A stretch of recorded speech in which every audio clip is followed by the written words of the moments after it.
자, 가치가 부여되는 세가 부가가치세라고 했었어요. 우리 모듈로 말하면 K랩 모듈에서는 여기 회계관리 모듈과 부가가치 모듈이 있는데요. 이 부가가치 모듈로 가보면 신고서 부속 명세라는 부분에서 부가가치세에 대한 부분을 확인할 수 있습니다. 따라서 부가세 신고서 화면이 활성화되면은 부가가치세 신고 기간을 조회 기간으로 입력했을 때 매입 매출 전표 입력에서 우리가 입력했던 자료들이 부가세 신고서에 반영돼서 보이게 된다는 거죠. 그래서 실제 부가가치세 신고서 화면의 항목은 매입 매출 전표에서 우리가 입력했던 내용이지만 신고서 화면에서 수정하거나 삭제하거나 추가 입력도 가능하게 됩니다. 보통 전산회계 1급에서는 이 부가세 신고서를 수정하고 삭제하고 추가 입력하는 메뉴는 안 나오고요. 조회를 하는 정도가 나오고 있어요. 자, 그래서 신고 내용은 우리가 매입 매출 전표에 입력했던 내용들이 자동으로 반영돼서 나오게 된다라는 거고요. 실제 과세 표준 및 매출세액, 매입세액 이런 것들이 나눠져서 나오게 되죠. 한번 볼게요. 자, 우리가 매입 매출 전표에서 이렇게 입력했었던 거래가 K랩의 부가가치에 부가가치세 신고서로 들어가 보시면 이런 식으로 나올 거예요. 여기 그냥 1월 1일부터 12월 말일까지로 체크해 볼게요. 그럼 우리 저번에 이제 매출 전표 입력한 것과 매입 전표 입력한 게 다 반영돼서 나오겠죠? 실제 세금계산서 발행분이 얼마였고 그에 대해 110분의 10을 그러니까 100분의 10을 한 세율, 세액까지도 이렇게 보이는 게 확인되네요. 그래서 우리가 입력했던 게 여기 이제 반영이 돼서 나오게 되고 따라서 차가감에서 납부해야 될 세액까지도 이렇게 계산이 돼서 나온다라는 거예요. 자, 세금계산서 합계표. 세금계산서 합계표는 과세사업자가 재화 또는 용역을 공급하고 발급한 매출세금계산서와 공급받고 발급을 받은 매입세금계산서를 집계한 표가 세금계산서 합계표라고 합니다. 따라서 부가세 신고서에 반드시 첨부해서 제출을 해야 되는데요. 만약에 제출하지 않게 된다면 가산세와 매입세액 불공제 등의 불이익을 받게 됩니다. 자, 세금계산서 합계표는요. 여기 있죠. 얘도 1월부터 12월까지로 일단 체크해서 보면요. 이런 식으로 각각 매출세액, 매입세액 합계표가 나오는 것을 볼 수가 있어요. 그래서 발급분은 몇 개나 되고 뭐 주민번호 발급분은 몇 개가 되고 공급가는 얼마가 되고 세액은 얼마가 되는지 여기 이렇게 정리가 된 내용을 보고 매출서의 세금계산서 합계표는 몇 개였구나 이런 것들을 파악할 수도 있겠죠.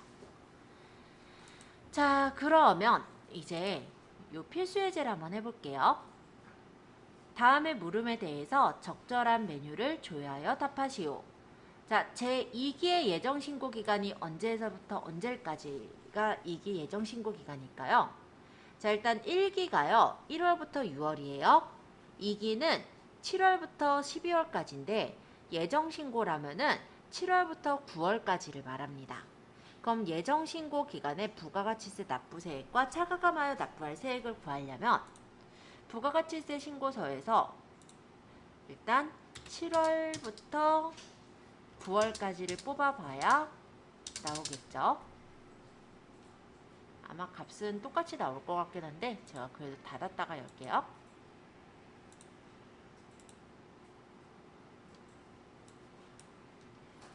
(7월부터) (9월까지) 하면 이렇게 나와요.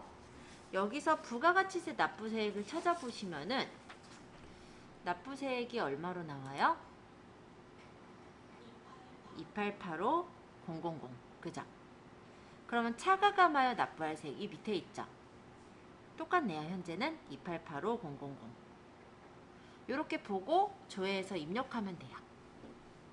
자, 1번 문제 그럼 되셨죠? 자, 두 번째 문제. 제2기 예정신고기간에 매입세액 불공제에 해당하는 매입세액은 얼마인가? 세액을 묻고 있어요. 자, 매입세액의 불공제는 공제받지 못할 매입세액일 거고요. 여기가 금액이고 옆에가 세액입니다. 세액 얼마예요? 175,000원이죠? 요거를 찾아서 적으시면 되는 거예요.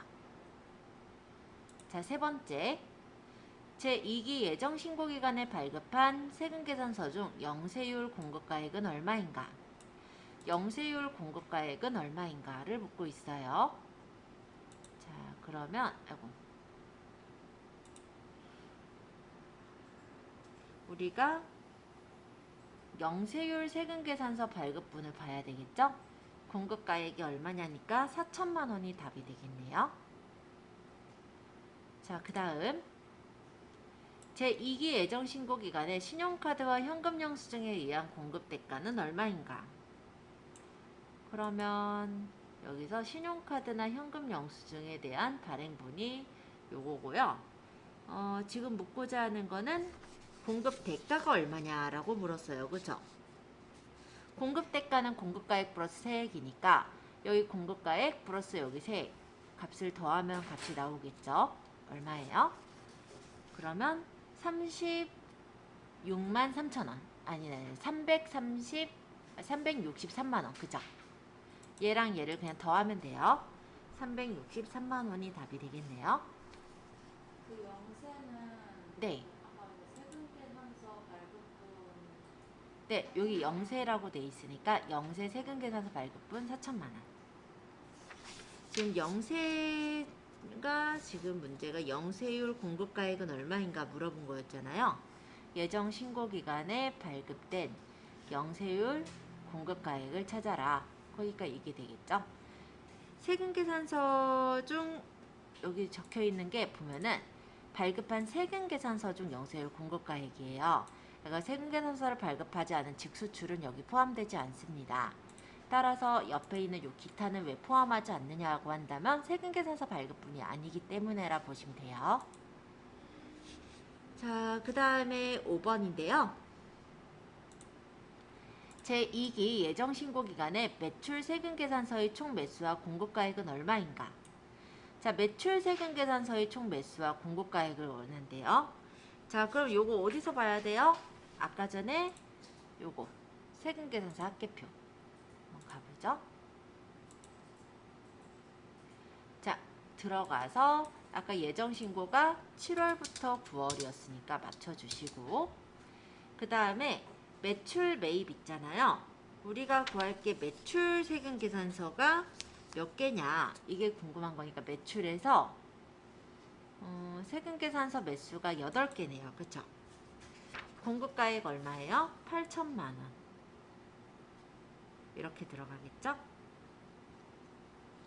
여기도 적혀 있어요. 이 위쪽에 보면은 매수 8개, 공급가액 8천만 원. 자, 그 다음 거. 2기 예정신고기간에 수취한 공제 가능한 세금계산서 매수와 매입거래처 수는 공제가 가능한 세금계산서를 말한다면은 공제를 받는 건 매입한 것을 공제를 받는 거잖아요. 그죠?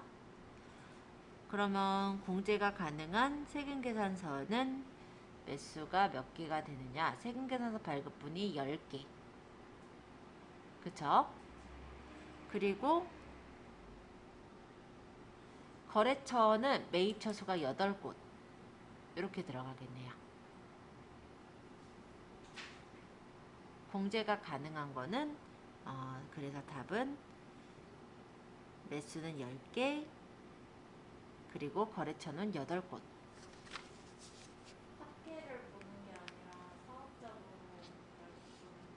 네, 지금 물어보는 거는 무엇이냐면 내용을 잘 읽어야 되는데 공제가 가능한 전자세금계산서의 매수예요. 자, 그러면 여기서 세금계산서 중 전자세금계산서 발급분이고 여기서는 그러면 10개밖에 없죠? 얘는 뭐냐면 전자세금계산서 외의 발급분이에요. 그렇기 때문에 요거는 포함될 수가 없죠. 왜냐하면 문제 자체에서 전자세금계산서 매수를 묻고 있고 매입 거래처의 수를 묻고 있기 때문에 이 밑에 거는 해당되지 않습니다. 따라서 매수 10개, 매입처 8곳. 자, 이렇게 문제를 찾아주시기만 하면 돼요. 그래서 어려운 문제는 없을 거예요. 자, 그러면 이제 284페이지로 넘어가 볼게요.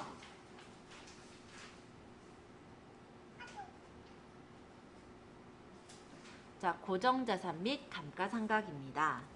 기업의 영업활동이나 제조활동에 사용되는 토지, 건물, 기계장치, 차량 운반고 등의 유형자산과 특허권 등의 무형자산을 고정자산이라고 부르는데요. 여기서 토지와 건설 중인 자산은 감가상각이 되지 않는 자산들이었죠. 이거 빼고는 다 감가상각이 됩니다. 그걸 결산에 반영하는 게 감가상각이라는 절차인데요. 일단은 고정자산을 등록하는 메뉴를 지금은 가볍게 확인할 거예요. 자, 일단 고정자산을 등록하고 관리하고 감가상각비를 계산하는 메뉴에는 기본 등록사항과 추가 등록사항으로 구성이 되어 있습니다. 자산 계정 과목에서는 우리가 계정 코드를 직접 입력하거나 F2번 또는 말풍선을 눌러서 계정 과목 선택이 가능하고요. 그리고 자산 코드는 계정 과목을 입력하면 하단 화면이 활성화가 돼서 자산 코드와 자산명을 입력할 수가 있죠. 취득 연월일도 입력해 주시면 되는 거고, 감가상각에 대해서는 환경등록에서는 정률법으로 되어 있을 거예요. 그럼 건물은 정액법, 그 외의 유형자산은 정률법이 자동으로 선택되도록 되어 있고요. 만약에 자동 선택된 상각 방법이 아닌 걸 요구했을 때는 수정도 가능해요. 자, 기본 등록사항들 한번 뭐 등록해보면 그렇게 어렵지 않아서 막상 등록 한번 해보러 가자. 자, 경영과 회계의 고정자산 내역은 다음과 같다. 입력된 내용을 무시하고 고정자산 등록 메뉴에 등록하시오. 자, 얘네들을 등록하세요 라는 내용이에요. 자, 그러면 창을 잠깐 닫고 어렵지 않으니까 바로 한번 해보자. 저장 안 합니다. 이거는 어차피 우리 검토만 한 거니까. 물론 저장 눌러도 뭐 특별하게 바꾼 게 없어서 상관은 없어요. 자, 고정자산 등록은 어디 있냐면 회계관리에 재무관리에 고정자산 및 감가상각의 고정자산 등록이란 메뉴가 있어요. 여기로 눌러서 들어가 보시면 이렇게 고정자산 등록이라는 창이 나오고 자산 계정 과목을 여기서 이제 적게 됩니다. 자, 계정 과목이 기계장치죠. 기계 일단은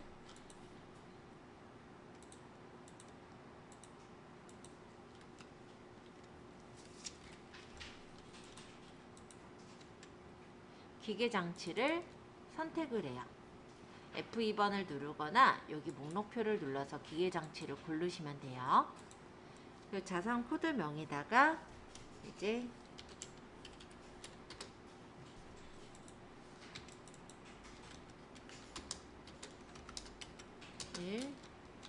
절삭기, 그래서 취득 연월일이 2019년 7월 15일 이렇게 적으면 정률법으로 자동으로 체크가 돼 있죠. 그리고 옆으로 넘어갈 겁니다. 여기다 치는 게 아니고 여기는 1을 적으세요. 여기 옆에다가 절삭기 적는 거예요. 기초가액은 이렇게 적고, 그 다음에 감가상각 누계액이 그 밑에 보면 정기말 상각 누계액이 11200 플러스 이렇게 적어요. 상각 방법 지금 정률법으로 되어 있어요. 그쵸? 내용 연수는 5년. 그럼 여기가 이제 5년 적을 위치고, 업종 코드는 13번, 그리고 용도는 생산 설비니까 500번대 제조로 넣어야 되겠죠? 업종은 13번. 이렇게 입력해 주시면 되세요. 그러면 얘가 알아서 감가상각 범위로 계산이 돼서 나왔을 거예요.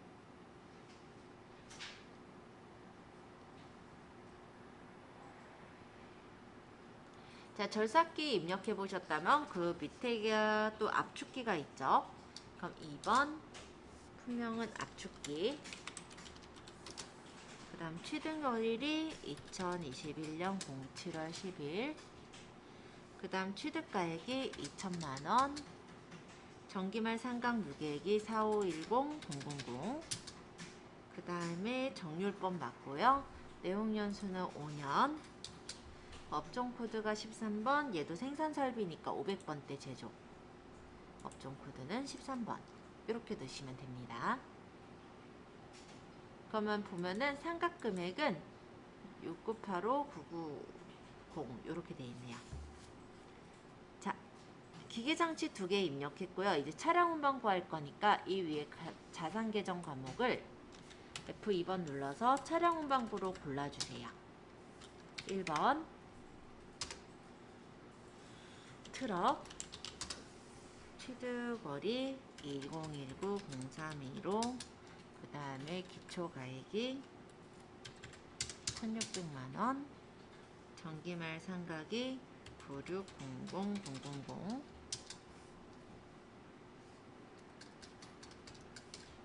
내용연수 5년, 얘도 공장 생산부 거니까 요것도 500번대 제조로 들어가야죠. 업종 코드는 1번.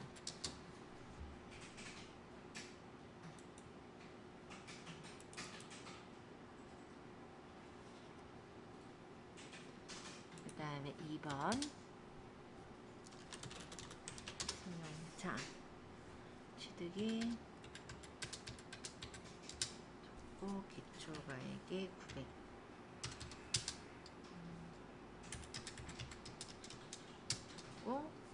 그 다음 내용연수가 5년. 그 다음에 얘는 지금 본사 영업부 거죠? 본사 영업부는 800번대 판관비로 넣는 거예요. 업종은 1번.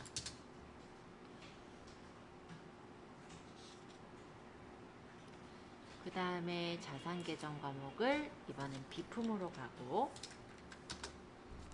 1번 자산 코드가 복사기.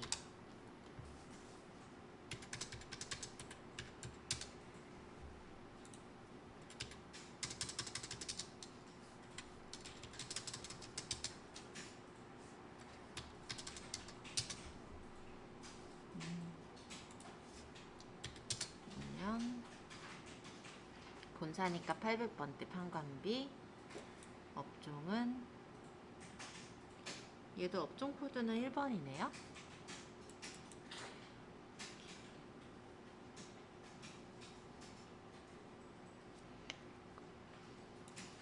그 다음에 개발비.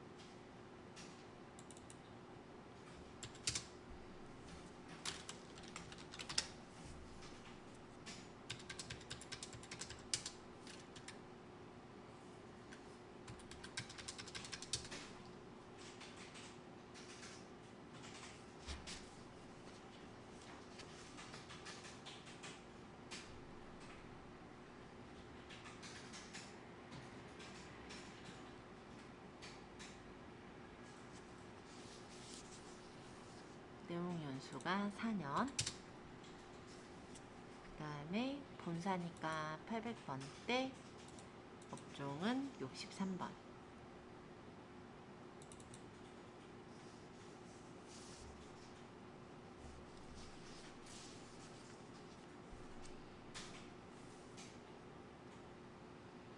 네, 이렇게 적어주시면 돼요. 그냥 단순 입력이라서 간단하게 입력해 주시면 되고요.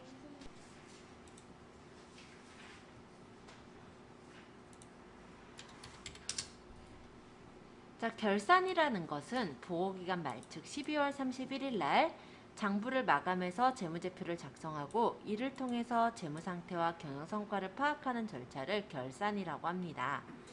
전산회계 프로그램에서 결산은 자동 작성되어 있는 수정 전 시산표를 검토하고 기말의 정리사항을 입력함으로써 재무제표를 확정하는 절차를 말하는 거고요.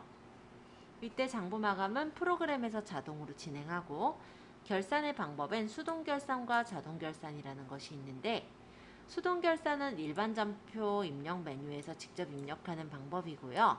자동결산이라는 거는 프로그램에 보시면 결산자료 입력이라는 메뉴가 있어요. 이 메뉴를 눌러서 입력하는 게 바로 자동결산이라고 보시면 돼요. 반드시 자동결산하라는 경우는 맨 끝에 F3번 점표 출력키를 눌러서 처리를 해주셔야 프로그램의 결산 붕괴를 자동으로 해주게 됩니다. 자, 그러면 조금 넘겨서 이제 수동결산 내용들을 조금 살펴볼 건데요. 보통 이제 수동결산을 할 때가 선급 비용이나 미지급 비용을 정리할 때, 이럴 때 수동결산을 하셔야 돼요. 자, 선급 비용이라는 거 아까 평가 문제에서도 아마 나왔을 거예요. 2연이라는 거는 다음 연도로 넘어가는 거니까 선급이나 선수의 경우가 2연이 되죠. 그리고 미지급, 미수는 예상으로 들어간다라고 했어요. 우리가 아직 돈을 받지 못했지만 또는 지급하지 않았지만 지급할 것으로 예상이 된다라고 해서 예상. 그래서 이런 선급 비용이나 미지급 비용은 자동 결산에서 설정할 수는 없고 수동 결산에서 설정할 수 있게 되어 있습니다. 물론 선수 수익, 밀수 수익도 마찬가지예요. 또 미사용 소모품을 대체하는 경우 있죠? 구입 시에 우리가 소모품 B로 처리했다가 소모품으로 대체하는 경우나 아니면 소모품이라는 자산으로 처리했다가 비용으로 대체하는 경우도 일반 전표를 쓰게 됩니다. 현금 과부족 정리도 일반 전표를 쓰는데 장부상 잔액보다 현금 시재액이 부족하다면 결산 시까지의 원인이 밝혀지지 않으면 잡손실로 대체를 하고요. 만약에 장부상 잔액보다 현금의 시재액이 많을 경우는 결산 시까지 원인이 밝혀지지 않을 땐 잡이익으로 대체하도록 되어 있어요. 그래서 현금 과부족 정리도 마찬가지로 일반 전표에서 처리를 하게 됩니다. 또 미지급금 가수금 정리할 때 단기 매매증권을 평가하는 경우, 그리고 외화자산이나 부채의 평가, 그리고 장기차익금을 우리가 단기로 고칠 때, 그리고 선납세금 정리를 할 때는 이때는 이제 다 수동결산에서 처리를 한다라는 거예요. 근데 막상 해보시면은 아마 이 부분은 외우지 않아도 기본적으로 이제 처리해야 되는 절차가 어디서 잡아야 되겠다가 나올 거예요. 자동결산 내용은 결산자료 입력 메뉴를 활용해서 만들 수 있는 건데 회계관리 모듈의 결산 및 재무제표에서 결산자료 입력 메뉴를 선택해서 입력하는 겁니다. 자, 결산자료 입력 메뉴는요. 우리 K랩에 결산 재무제표의 결산자료 입력을 눌러주시면 결산자료 입력 메뉴가 나오게 돼요.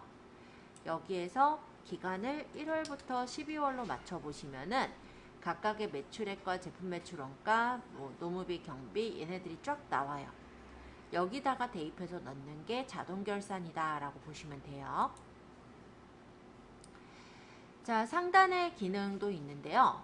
F7번은 감가상각, F8번은 대손상각, 컨트롤 F8번은 퇴직 충당을 설정하는 아이콘이에요.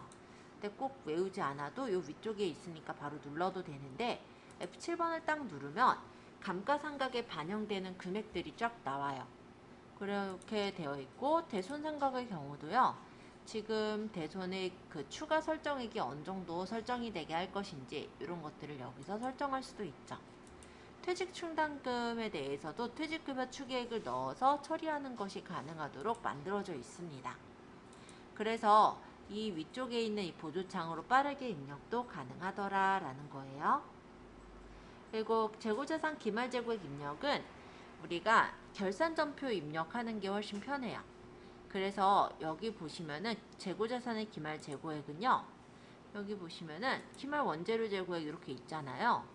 이런 예를 들어서 그냥 이런 메뉴에다가 추가로 넣으시면 되거든요. 제품 재고액 같은데. 그래서 훨씬 쉽게 여기서 결산 정리해서 처리할 수가 있고요. 감가상각비 같은 경우도 아까 보여드렸죠. 보조창에서 결산 반영 금액을 확인하거나 수정해서 반영하시면 일괄 입력이 되는 부분이고, 대손상각비 같은 경우는 대손율이 뭐 1%다 라고 한다면 여기 이제 설정액을 1%로 맞춰요. 아마 설정이 돼 있다면 여기서 이제 추가 설정액을 제외한 나머지를 제거하고 결산 반영하면은 결산 전표에 일괄적으로 반영되게 됩니다. 퇴직급여 같은 경우도 아까 보조창에서 퇴직급여 추계액이 있는 경우 집어넣으면은 잔액과 계산이 돼서 추가 설정액이 나오게 되고 그것을 결산 반영해 주시면 되는 거예요.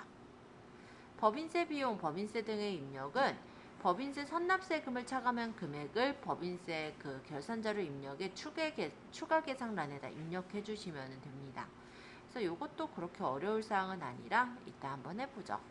자, 어쨌든 이런 결산들을 다 했다라고 할 때는 반드시 하셔야 되는 건 전표 추가예요.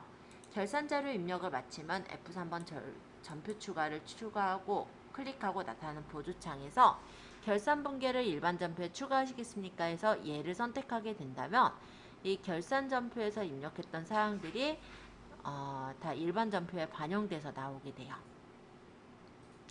자, 그렇게 해서 결산을 다 하고 나서는 재무상태표와 손익계산서를 작성하게 되겠죠. 일단 수동결산 대상은 일반 전표 입력 메뉴에서 결산 수정에 대한 분개를 하는 거고, 자동결산 대상은 결산 자료에서 전표 추가까지 하게 됐을 때 재무상태표와 손익계산서가 자동으로 완성이 되고, 그 완성된 것을 가지고 우리가 이익잉여금 처분계산서를 이용하게 되는데요. 이익잉여금 처분계산서를 작성할 땐 저장된 데이터 불러오기 메시지에서 아니오를 고르고, 일단 처분 예정일을 고른 다음에 처분 내용을 적고 전표 추가를 하게 되면은 자동 분계를 생성하게 되더라라는 겁니다. 그리고 결산 오류가 있거나 했을 때 정정하는 방법으로는, 일단은 자동 결산이 먼저 이루어져 있는 상태에서는 오류 정정이 안 되기 때문에 결산 자료 입력에서 컨트롤 F5번으로 자동 결산 분계를 일괄 삭제한 후에, 만약에 오류가 있다면 수정하고 다시 전표 추가를 해주시면 되는 거예요. 자, 말이 길지만 무슨 말인지 사실 애매했을 거예요. 우리가 실제 해보지 않으면 좀 애매하잖아요. 자, 이제 필수 예제 따라하기 이 부분을 한번 해볼게요. 페이지는 얘가 295페이지고 경영과 회계의 기말정리사항은 다음과 같다 해서 나와 있네요. 재고자산에 대한 기말재고액은 다음과 같다 해서 원재료, 제공품, 제품에 대한 기말재고액이 나와 있는데요. 이거를 이제 우리가 일단 창을 좀 닫아서 보여드릴게요. 자, K랩에서 결산자료 입력을 들어가는 거예요. 이렇게 들어왔을 때 1월부터 12월까지 이렇게 쳐보시면은 원재료비의 기말 원재료 재고액 보이죠? 여기 지금 파란색 칸 보일 거예요. 여기다가 그냥 적으시면 돼요. 아까 원재료 금액이 750만원. 그 다음에 여기 제공품 금액 있죠? 250만원. 이게 밑으로 좀 내려보시면은 기말 제공품 재고액 있어요. 여기다가 250만원을 적으시면 돼요. 그 다음에 좀 더 밑으로 내려보시면 제품이 350만원이죠? 여기 보시면은 기말 제품 재고액 있습니다. 여기다가 350만원을 적으시면 돼요. 안 어렵죠? 이게 지금 1번 문제 다 푼 거예요. 그냥 입력만 하면 돼요. 자, 두 번째 문제를 볼게요. 회사는 매출 채권의 1%를 대손충당금으로 설정하기로 하였다. 자, 아까 대손충당금은 위쪽에 대손상각이 있었죠. 대손율 1% 맞고요. 외상 매출금의 1%를 처리한다고 했죠. 아까 매출 채권이구나. 그럼 외상 매출금 받으러옴이네요. 그럼 외상 매출금 받으러옴은 그대로 두고 단기 대여금과 미수금은 필요 없네요. 그럼 얘는 지우세요. 여기도 지워요.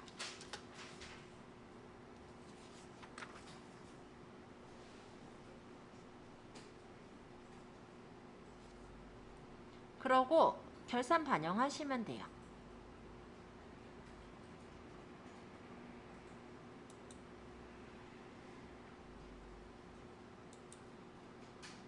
자, 2번도 해봤어요. 자, 3번. 퇴직급여 충당부채의 추가 설정액은 다음과 같다. 생산직 얼마, 사무직 얼마. 자, 그러면 위쪽에 퇴직 충당이 있었죠. 여기서 해도 되고, 근데 요거는 좀 헷갈리시면 여기서 해도 돼요. 왜냐면 안 어려워요. 자, 일단 여기 보시면 노무비 쪽에 퇴직급여 전입액과 퇴직연금 충당금 있거든요.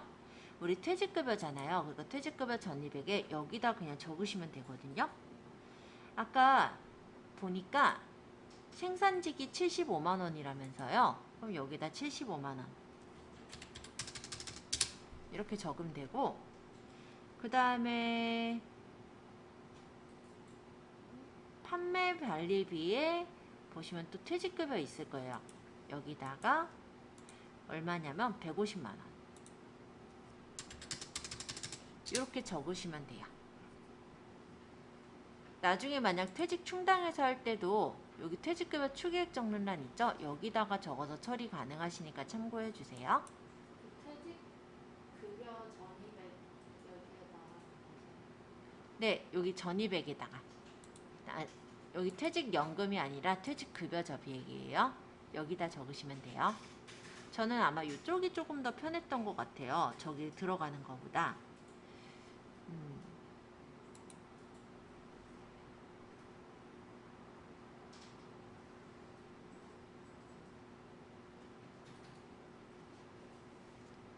만약에 여기다 적으실 때는 508번이 아까 75만원 이렇게 적으면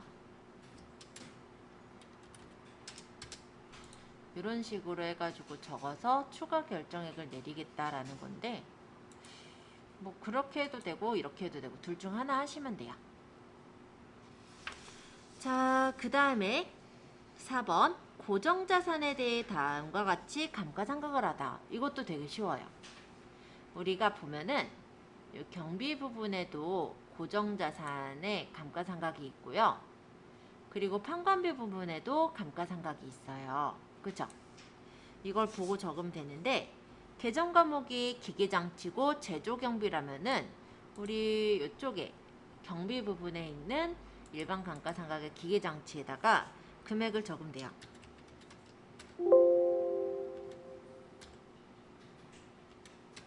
이렇게. 그 다음에 차량 운반구가 판매관리비와 제조경비 있는데, 제조경비를 여기 경비 부분에 적는 거죠. 이렇게. 그 다음에 차량 운반구 판매관리비 쪽에 있는 차량 운반구에다가 적고, 비품이 2500. 그 다음 개발비가 여기 무형자산 상각비로 개발비 있어요. 여기다가 적어주시면 됐죠.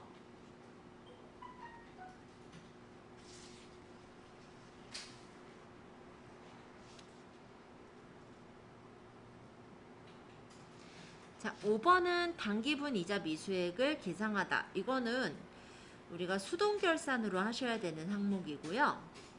6번은 단기 법인세 비용 추산액은 369만원이다. 이거는 수동결산도 되고 자동결산도 됩니다.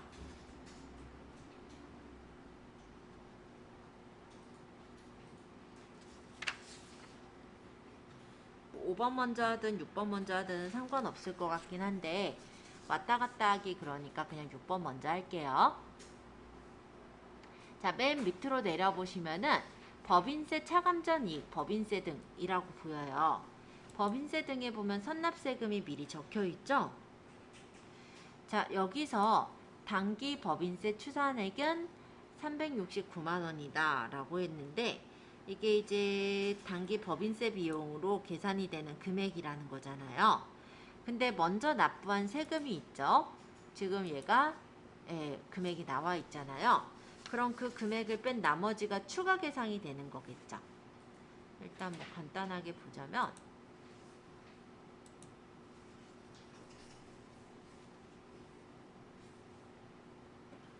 여기 법인세 등 선납세금이 15400 이렇게가 들어가고, 추가 계상이 그 차이 금액 잠깐 계산해 보자면, 아까 369만원에서 369만원에서 선납세금이 15,400원을 빼보면 3674600 요게 나오네요. 얘가 금액으로 들어가면은 여기 법인세 등이 딱 맞춰지죠. 추상 계상액에 적는 거예요? 네, 추가 계상액에 적는 거예요. 그러니까 추산액이라는 건 법인세로 계산될 금액이 추산액인데, 선납세금은 먼저 납부한 금액이잖아요. 그러니까 그 금액을 뺀 나머지가 추가 계상이 더 돼야 되는 거죠. 그렇게 적으면 선납세금의 추산액이 나오게 됩니다. 자, 일단 자동결산 항목들은 다 적었으니까, 그러면 여기까지 전표력이 일단 맞춰졌죠. 그러면 제일 위쪽에 F3번 전표 추가를 눌러주시면 결산 분계를 일반 전표에 추가하시겠습니까? 라고 나올 거고요. 얘 눌러주시면 일단 자동 결산 분계 완료라고 떠요. 그러고 일반 전표 가서 12월 31일을 쳐보면 이런 식으로 결차 결대가 생깁니다. 이게 결산 정리가 된 거고, 아직 제가 5번은 안 했죠. 5번은 수동 결산 항목이라 자동 결산에서 다 넘어오시거든 설명할게요.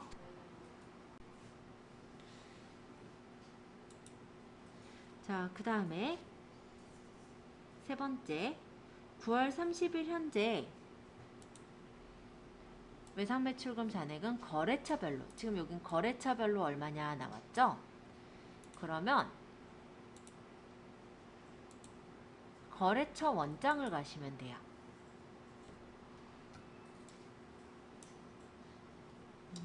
9월 30일 현재니까 뭐 1월부터 뭐 9월 말일까지 잡든 상관은 없을 것 같아요. 계정 과목은 외상매출금이고,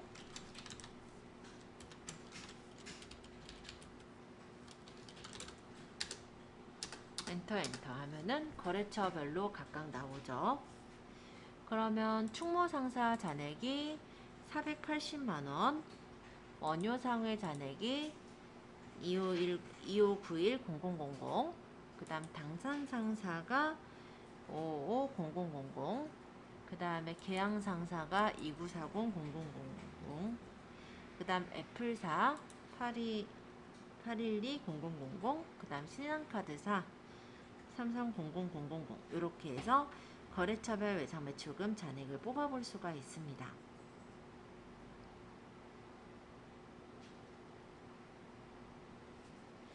자, 거래처별로 각각 얼마인지 간단하게 뽑아보셨다면 그 다음에는 저희 4번 해볼게요. 1년 중 판관비의 복리후생비 지출이 가장 많은 달과 지출액을 뽑는다고 해요. 자, 계정별로 달과 지출액을 뽑아보려면 총계정 원장을 보시면 돼요.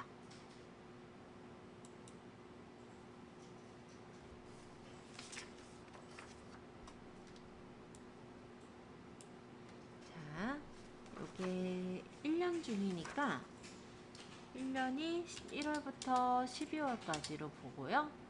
계정 과목은 복리후생비네요. 800번대. 그러면 각각의 일자랑 잔액이 보이죠?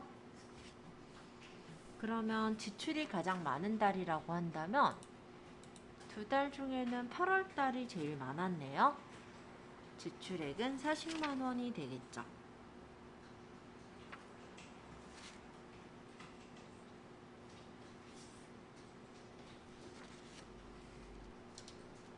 (2월 18일) 현금의 잔액은 지금 잔액이니까 7863000.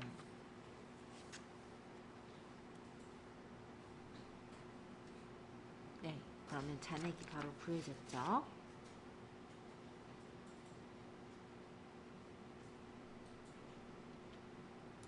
자, 그 다음 6번인데 기말 현재 단기 총 제조 비용, 단기 제품 제조 원가는 얼마인가? 단기 총 제조 비용하고 단기 제품 제조 원가가 나오는 게 제조 원가 명세서였잖아요. 그럼 여기에서는 이제 제조 원가 명세서를 열어요. 그래서 내가 지금 기말 현재니까 12월 해서 보시면 단기 총 제조 비용 금액이 3044620, 단기 제품 제조원가 금액이 2884620, 이렇게가 되는 거죠. 옆에는 전기니까 작년을 말해요. 원래 작년과 올해를 비교하는 형식으로 나오다 보니까 그런데 지금은 단기께 궁금한 거니까 여기 단기에 있는 단기 총 제조 비용인 3044620과 단기 제품 제조 원가인 2884620, 이렇게를 계산하면 되겠죠.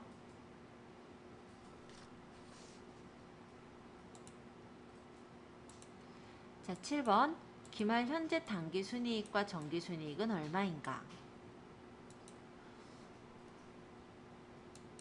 자, 이거 어디서 알 수 있을까요? 단기랑 정기의 순이익. 손익계산서에서도 알아볼 수 있겠네요. 자, 12월 쳐보면 이게 단기, 얘가 전기잖아요. 단기 순이익이 525, 65, 299. 정기 순이익이 336, 00, 000.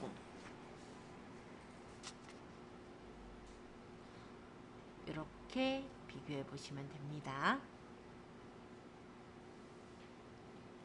8번, 9번까지만 하고 쉬는 시간 좀 드릴 거고요. 아직 덜 찾으신 분들, 못 찾으신 분들은 제가 이따가 또 짚으면서 알려드릴게요. 자, 8번. 12월 31일 현재 매출 채권 금액은 얼마냐? 자, 여기서는 매출 채권 금액이라고 했잖아요. 일반적인 우리가 알고 있는 그런 계정이 아니죠. 그쵸? 그런 경우는 통합 계정은 어디서 쓰느냐? 재무상태표에서 쓰잖아요. 그죠? 그래서 시산표나 재무상태표를 보시는 것도 괜찮으실 것 같습니다. 만약에 합계잔액 시산표라고 한다면 이렇게 나오고요. 12월 31일을 보면은 얘가 이제 이렇게 풀려져서 나오잖아요. 제출용으로 보면 이렇게 묶여서 보여요. 그럼 매출 채권의 잔액이 얼만지 이런 것들을 쉽게 뽑아볼 수가 있죠. 그럼 82870000 이렇게 나오네요. 아까 재무상태표라고 했을 때도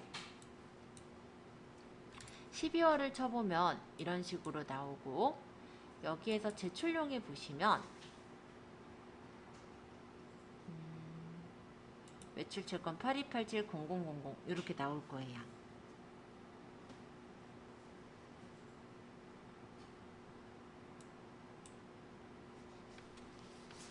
자, 그 다음에 마지막 12월 31일 현재 현금이 형성 자산은 얼마인가?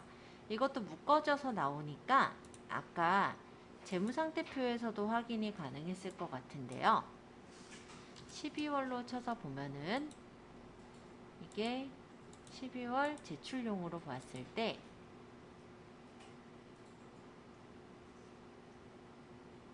현금이 형성 자산 여기 있죠. 31977-480 여기에 이제 답이 되겠죠. 이렇게 해서 뽑아볼 수가 있더라라는 겁니다. 그래서 한 번씩 찾아보시고 조금 쉬었다가 뒤에 이제 연구 문제 부분을 조금 더 볼게요.